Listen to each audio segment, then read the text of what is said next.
ቤተሰብ ፍለጋ ዳጣ ቀጣይ ክፍል። ጤና ይስጥልን ውድ የተከበራችሁ ሞገስና ሉላ ስጠባበቁና ስጓጉለት የነበረ ቀለበታቸውን አደረጉ። ቅድስትና ዳጣ ሆኖ ሞገስ ቀለበት እንዲያደርግላት ሉላ ሳታቅ እንግዲህ በዚህ መልኩ ሉላ በጣም ደስ ብሏት ቀለበቷን ተቀብላለች። ምክንያቱም ብዙ ጊዜ ብሩክና ቅድስት ቀለበታቸውን ሲያደርጉ እንኳን እንዴት ስትጓጓና የእኛስ መቼ ነው ሞገስ መቼ ነው የምንጋባ ስትል ጥያቄ ነበራት ሉላ። ዛሬ ግን በደስታ ላይ ናቸው። ምክንያቱም ሞገስ ንብረቱን ገንዘቡን ተመልሶለታል። ቤቱ ብቻ ነው የቀረ። ቤቱም ደግሞ ፈጣሪ የፈቀደ ቀን ይመለሳል ብሎ ታጠበቀው። ዋው! ግን ደግሞ የሚያሳዝነው ነገር ደግሞ መሀሌት ተመልሳ ዝና የነበረበት ቦታ ላይ ገብታለች። ካሌብ ቀጥሯታል። እሷም ዙፋኑን እዛ ቁጭ ብላ በሚገባ የዝና ተላላኪ ወይንም ደግሞ የዝና አጋዥ የነበረውን ቁጭ ብላ እያዘዘች ነው። ግን የተሰጠ ስራ በጣም የሚያስጠላ ስራ ነው። ምክንያቱም ልክ እንደ ቲትና ልጃገረዶችን እያመጣች አሳልፎ መሽጠት ማለት ነው። በዛ ላይ ዝና በነበረበት ሰዓት ክብረ ንጽህናቸው አይነካም።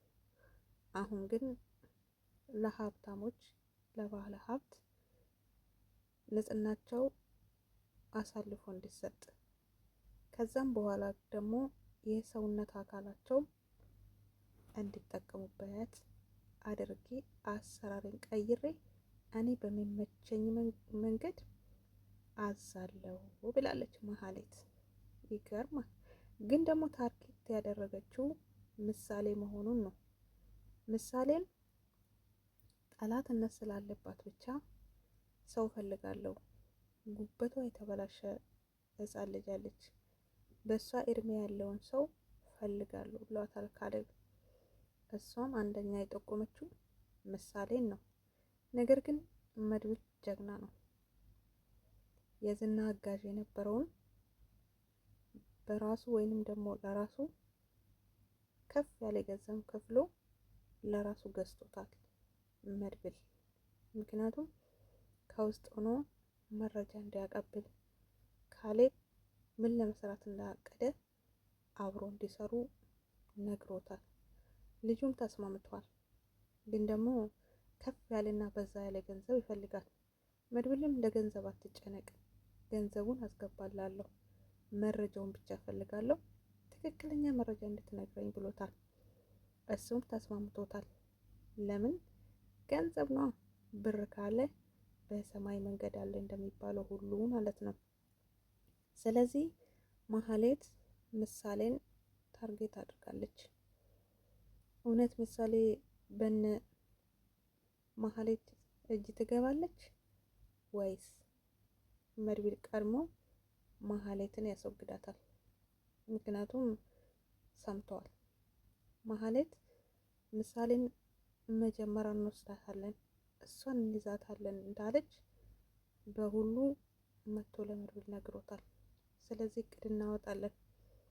እቅዳቸው ደግሞ መሀሌትን መያዝ መሆን አለበት።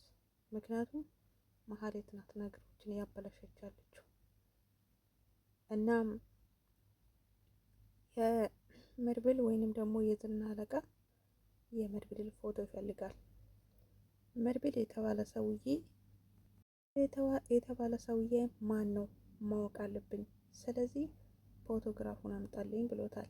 እሱም ደግሞ መድብል ወደ ሰመራ ሸሽተዋል፣ አንተ ወደ አዲስ አበባ መግባትን አውቆ ወደ ሰመራ ሄደዋል ብሎታል።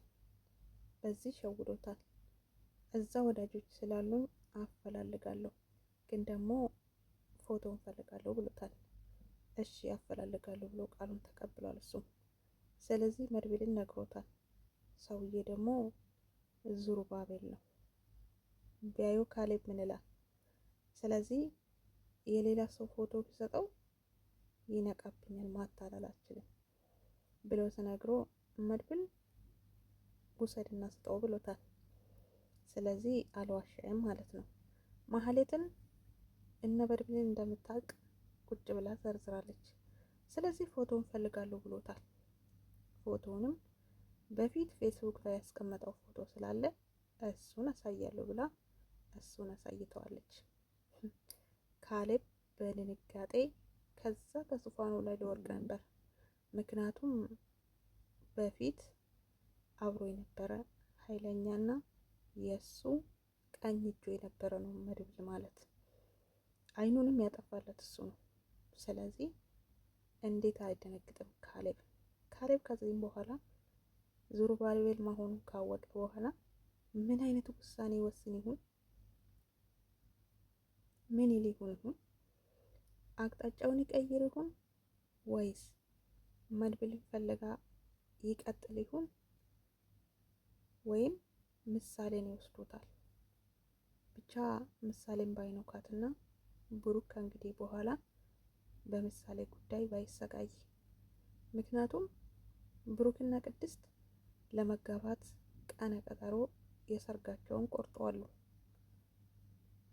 አስባችሁታል? ምሳሌ ተያዘች፣ ምሳሌ ተወሰደች ማለት የብሩክ ህይወቱ ይበላሻል።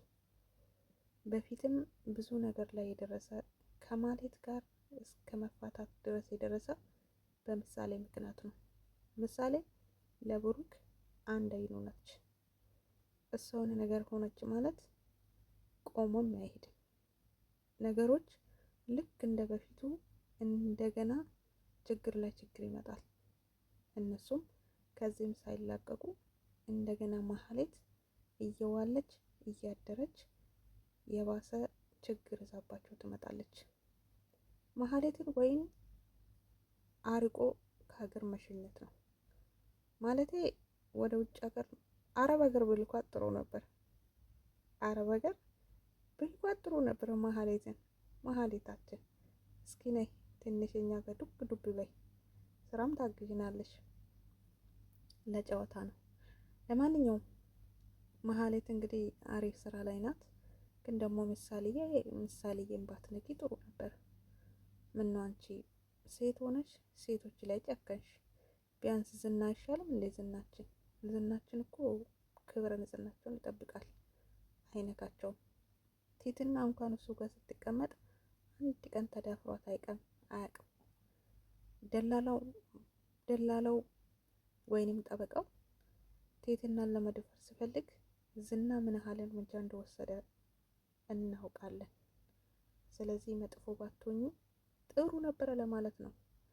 እናም መድብልና የመድብል ቀኝ እጁ የሆነ እንዲሁም የበፊት የዝና ቀኝ እጁ ውሳኔያቸው ምን ይሁን? አብሮ ሆኖ ካሌብን ይጋፈጣሉ ወይስ የካሌብ ቀኝ እጁ መጨረሻ ላይ ብሩን ከወሰደ በኋላ መድብልን ይክዳል ወይስ ከመድብል ጋር ይቀጥላል? ወይስ የመድብል ግሩፕ ሆኖ ካሌብ ለሰራቸው ስራዎች ለሚያደርጓቸው መጥፎ ስራዎች ዋጋ እንዲከፍል ያደርጉታል? ለማንኛውም ዝና እስር ቤት ውስጥ ከታሰሩት ወይም ደግሞ አብሮ ከታሰሩት ጋር ተጣልተው ዝና ሊደፉት ፈልገው ነበር አሉ። ጠባቂዎች ገብተው ደረሱለት፣ እሱም አመለጠ። እናም ያንን ያደረገ ደግሞ ካሌብ ነው እንደዛ ያደረገው። ዝና ባይሞት አሪፍ ነው። ምክንያቱም ተላላኪ ወይንም ደግሞ ታዛዥ እንጂ ዋነኛ ሆኖ ይሄንን ድርጊት ሲያደርግ አልነበረም። ግን ደግሞ ለሰራቸው ስራ እንግዲህ መቀጣቱ ያለ ነው። በህይወት ኖሮ ቅጣቱን ተቀብሎ ትምህርት ተምሮ በጤንነት ወደ ህይወቱ ወደ ራሱ ቢመለስ ዝና ጥሩ ነው።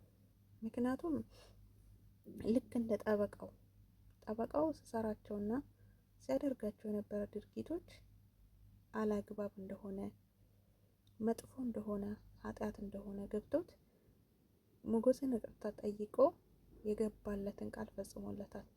ንብረቱንም መልሶለታል። ውድ ቤተሰብ መልካም ቆይታ፣ ቀጣይ አብረን እናያለን።